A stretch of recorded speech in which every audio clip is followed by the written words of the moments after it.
गाँ पिला मिसी आमे करिलु बाम्बो चिकेन भोजी।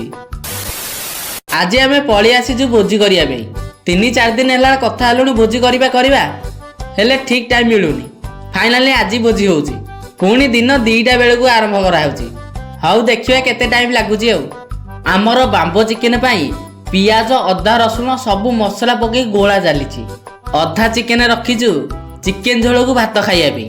डब्बा बाउंस को भल भाबरे धोईकी आनीचु। डब्बा बाउंस भितर गोला हाइदिया चिकेन को भर्ती करिलु। शाला पतर चुंटा करिकी डब्बा बाउंस मुहरे जाम दे देइचु। लगेइथिबा निया ऊपर आनिकी 3टाक बाउंस को रखिलु।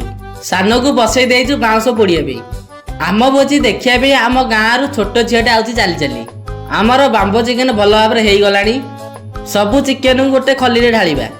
आमर चिकेन गुड़ाक भल भाबरे सिझी जाइची। चलो अबे खाइकी देखिया केमिति लगुची। पूरा मस्त देइची। आपण माने थरे बाम्बो चिकेन करी खांतु देखिए केते टेस्ट। आमर चिकेन झोल हेई गलानी। चलो अबे भात खाइबा।